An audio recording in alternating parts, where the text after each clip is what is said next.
Summer is right around the corner, and we all know how hot it can get here in sunny San Diego. And one place you need to stay cool is on the road. Well, most people have heard that story that if your car will probably have less drag if you drive on the freeway with the windows up and the air conditioning on. Or does running the air conditioner use more gas, or doesn't use more gas? This morning we're going to ask the auto man all those questions to find out how to keep cool while staying fuel efficient. So joining me right now is Brian Bausak. He's with Escondido Auto. So the first question is, what is the answer to the question that we just asked, which is? Well, the actual answer to that is, and they actually did this on Mythbusters where they took two exact same cars, same amount of fuel and drove them, is that running the air conditioning actually uses more gas. The theory with the windows down, more drag, it doesn't stand up. Not true. Sounds good, though, if you want to run the air conditioning. Right.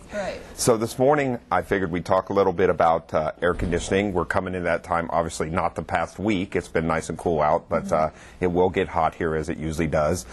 Servicing and maintaining your air conditioning. One of the few things that you should do once a year is have a performance check on it.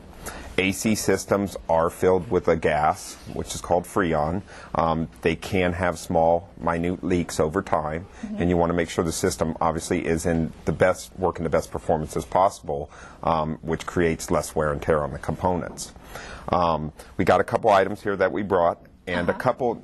As far as maintenance on an AC system, there's very few things you can do.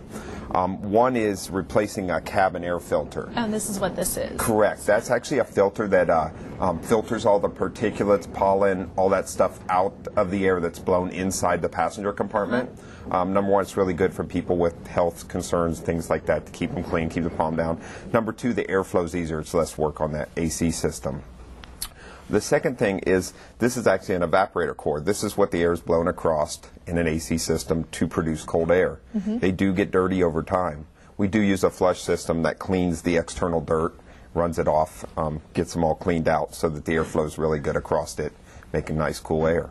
So I'm assuming that you have to change these, right? The cabin air filters, how often do you have to do that? Correct. It depends on the driving condition you have, how dirty that it is. Should be checked at least twice a year. Some make it a couple years, they don't get that dirty. Some people are in really dirty environments that, 3 to 6 months, they're pretty dirty and plugged up.